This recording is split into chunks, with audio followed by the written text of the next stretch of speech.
It's interesting the people that control what we see are trying so hard to manipulate what a lot of people remember and think they know. But at the end of the day, there's so much resources out here that contradicts everything that they've put out there and should explain why Aaliyah's fans are reportedly at odds with these new releases.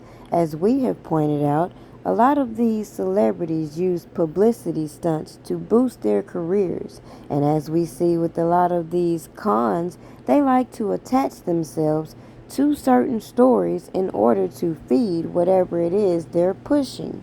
And these platforms are well known to monitor and censor certain content while letting other people, such as Mute R. Kelly, run wild in promoting nonsense and other narratives which can easily be shut down by people doing their research and applying a little common sense and seeing how so many celebrities have used the same publicity stunts to boost their careers and have later been exposed.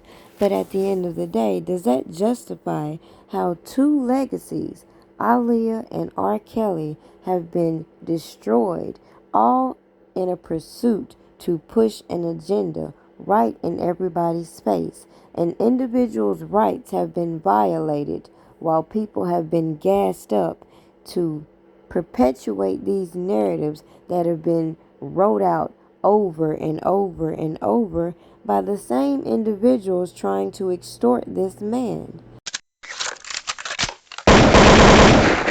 Barry Hankerson sat down for an exclusive interview with Dr. Oz, where he spoke about the shocking and heartbreaking death of his niece Aaliyah, who passed away in 2001 at the young age of 22.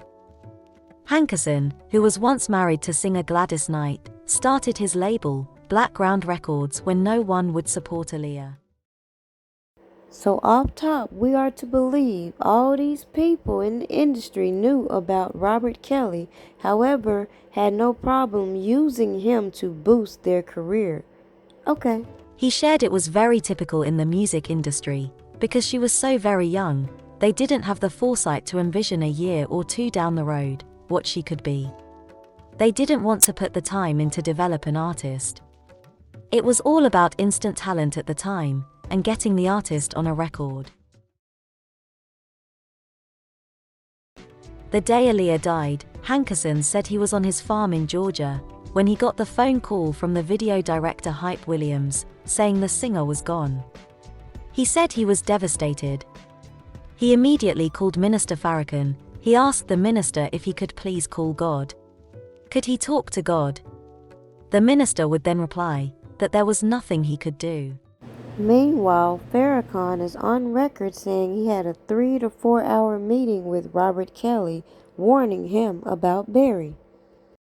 He said he could never come to grips with the fact that she's gone. She was so wonderful.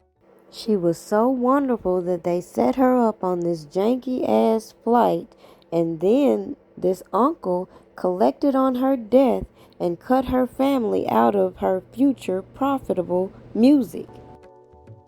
When asked by Dr. Oz if he could go back and change anything, what would he do differently to protect Aaliyah? He replied that that was such a good ugly question, as there have been many nights where he stayed awake, wondering if he had planned differently, if he was at the video shoot, if his sister, Aaliyah's mom, were there with her, if somebody else could have been there to help her make a better decision about getting on that flight. He shared that it was the video director Hype Williams who suggested that they shoot the video in the Caribbean.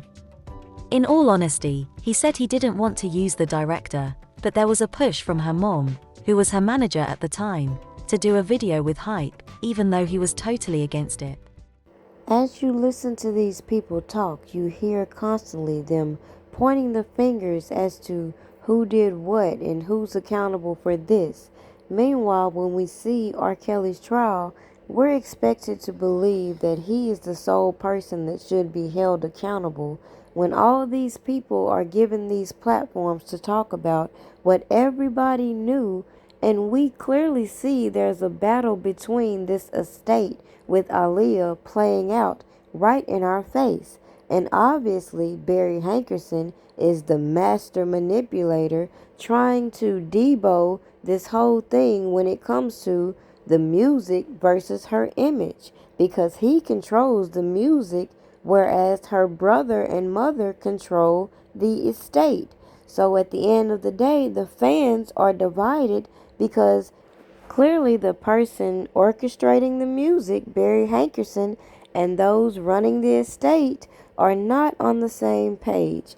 If every time he's trying to drop an album, drop a release, drop something related to Aaliyah, there's always mention of Robert Kelly, and all these people come out attaching to these narratives, trying to sell their books and everything else they have going on. And then you have these people that claim they were there, who saw this and saw that, who were used against him, given platforms to again make him look guilty of the accusations against him when it comes to adult women.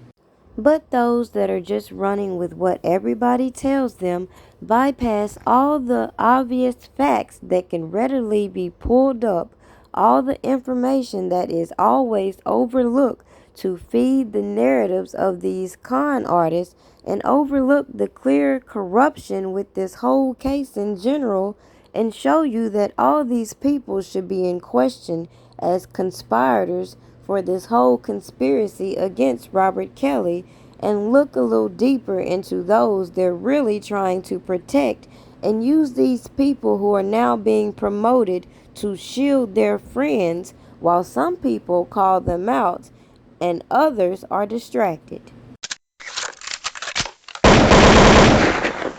Some working hard to keep the truth from coming out. But don't worry, we gonna get to all the corruption. Make sure you like this video, share it, and subscribe, because from the beginning, they had a hard time convincing me that all these people knew about this illegal marriage, but nobody did nothing.